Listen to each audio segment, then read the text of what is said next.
जय श्री कृष्णा। बैसाख महात्म्य छठा अध्याय। छिपकली के उद्धार की कथा। नारद जी बोले, हे नृपश्रेष्ठ, जो लोग थके हुए राही को जल नहीं पिलाते वे नीच पक्षी का जन्म पाते हैं। इस संबंध में मैं तुम्हें एक पुरातन कथा सुनाता हूँ। इसमें एक ब्राह्मण और उसके घर की छिपकली की कथा है। पुराने समय में हेमांग नामक एक राजा था। वह इक्ष्वाकु वंशी राजा बहुत ही धर्मात्मा, जितेंद्रिय तथा ब्राह्मण भक्त था। पृथ्वी में जितने रजकण हैं, उस राजा ने उतनी गाय ब्राह्मणों को दान की थी। वह हर प्रकार से ब्राह्मणों को संतुष्ट रखता था। उसने अनगिनती यज्ञ किए। उसके यज्ञ की कुशाओं से पृथ्वी पट गई। भूमि दान, स्वर्ण दान, अन्न दान आदि जो भी दान है, उस राजा ने वे सभी तो किए, परंतु जल दान नहीं किया। एक बार वशिष्ठ ऋषि उसके राज्य में पधारे और राजा को जल दान करने की सलाह दी। तब स्वयं को अधिक चतुर समझने वाला राजा इस प्रकार बोला, हे ऋषि श्रेष्ठ, पृथ्वी पर जो वस्तु बिना मूल्य के सबको प्राप्त है, उसका दान करने से क्या फल मिलेगा? जो वस्तु हर किसी को नहीं मिल पाती, उसको देना ही पुण्य है। ऐसे तर्कयुक्त वचन राजा ने कहे, परंतु जल दान नहीं किया। दान भी वह उन ब्राह्मणों को देता जो लूले, लंगड़े और दरिद्री होते थे। वह वेद पाठी, तत्वज्ञानी तथा ब्रह्मवादियों को दान नहीं देता था। उसका कथन था कि प्रसिद्ध ब्राह्मणों को तो सभी दान देते हैं, किंतु ये अपाहिज, दरिद्री, जीविका विहीन बेचारे हर प्रकार की वस्तु के अभाव में दुख भोगते हैं, तो मेरा दान तो इन्हीं के निमित्त है। इस तरह वह दुर्बुद्धि राजा कुपात्रों को दान करता रहा, जिसके कारण वह 3 जन्मों तक पक्षी योनि को प्राप्त हुआ। फिर 1 जन्म में गिद्ध और 7 जन्मों में कुक्कर बना। तत्पश्चात उसे छिपकली का जन्म मिला। छिपकली की योनि को प्राप्त कर वह राजा मिथिलापुरी के राजा श्रुति कीर्ति के महल के दरवाजे की चौखट पर 87 वर्ष तक कीड़े खाता रहा।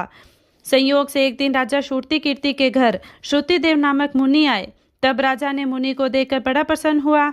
उसे अर्घ देकर गुरु के चरण धोए तथा उनके चरणामृत को जब अपने मस्तक पर छिड़का तो वह जल छिपकली के ऊपर भी पड़ गया। उस जल के प्रभाव से छिपकली को अपने पूर्व जन्मों का ज्ञान हो गया। तब अपनी पूर्व योनियों के दुख से दुखी तो वह छिपकली त्राही त्राही करती हुई यह कहने लगी, हे मुनिराज, आप मेरी रक्षा करें। छिपकली के मुख से मनुष्य की वाणी सुनकर मुनि आश्चर्यचकित रह गए और उस छिपकली से बोले, तू कौन है? तू शोकाकुल होकर इस प्रकार विलाप क्यों कर रही है? तू इस योनि को कैसे प्राप्त हुई?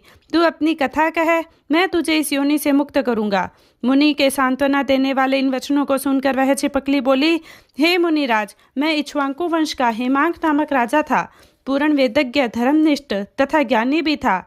मैंने अनगिनती गोएं दान की थी, अनगिनती यज्ञ किए, कुएं तालाब खुदवाए, बाग लगवाए, सब प्रकार के दान किए, धर्म पूर्वक प्रजा का पालन किया, किंतु फिर भी मैं 10 जन्मों तक चातक, गिद्ध तथा कुत्ते की योनि पाकर अब 12वें जन्म में छिपकली की योनि में आ पड़ा हूँ।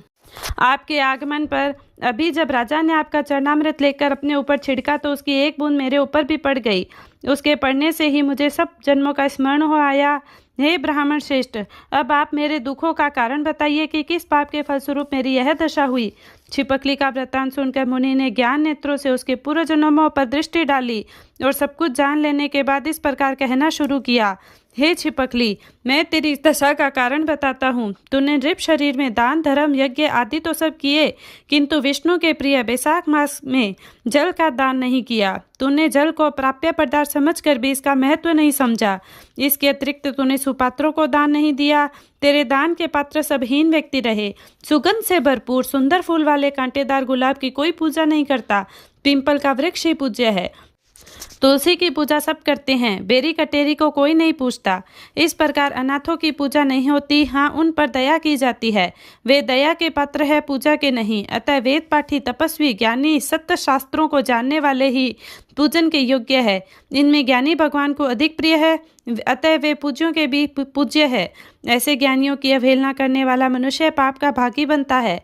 तीर्थ स्थान एवं मूर्ति पूजन भी तत्काल फलदायक नहीं होता, किंतु ज्ञानी महात्माओं के तो दर्शन मात्र से ही मुक्ति मिल जाती है। हे इक्ष्वाकु वंशक, तूने तो यह दोनों कर्म त्यागे हैं, अर्थात न तो जलदान किया, न ज्ञानी महात्माओं तथा वेद पाठियों का आदर किया। इसी कारण तू इस दुर्दशा को प्राप्त हुआ। हे राजा, मैंने जो बैसाख मास में पुण्य किया है उसका फल मैं तुझे दूंगा। यह कह मुनिवर्ग ने जल हाथ में ले अपने पुण्यों के फल का संकल्प करते हुए उस छिपकली पर छिड़क दिया। उस जल के प्रभाव से राजा ने छिपकली की देह त्याग कर सब पापों से मुक्त हो दिव्य शरीर प्राप्त किया। फिर सबके देखते देखते उसके लिए आकाश से विमान भी आ गया। तब वह राजा मुनि के हाथ जोड़ परिक्रमा कर आज्ञा ले विमान में चढ़ गया। जब विमान स्वर्ग को चला तब देवता स्तुति करके उस पर फूल बरसाने लगे। फिर स्वर्ग में 10,000 वर्षों तक समस्त सुख भोगों को करने के बाद वह इक्ष्वाकु वंश में राजा काकुत्स्थ नाम से उत्पन्न हुआ। वह राजा 7 द्वीपों पर राज्य करता था। वह पुनः बड़ा ब्राह्मण भक्त साधु सेवी और परमार्थ ज्ञानी भी था। वह न्यायपूर्वक राजा करता था। एक दिन वशिष्ठ मुनि उसके राज्य में आए। उन्होंने उसे वैशाख मास के समस्त धर्म कर्म भी बतलाए। तब राजा ने मुनि के बताए अनुसार सभी कृत्य किए और सब पापों से छुटकारा पा विष्णु की सायुज्य मुक्ति प्राप्त की। यह वैशाख मास सब फलों को देने वाला है। इस पवित्र मास में जो मनुष्य यथाशक्ति दान धर्म करता है वह दीर्घायु होकर भगवान का प्रिय बनता है और सब पापों से छूटकर वैकुंठ लोक को जाता है। जय श्री कृष्णा।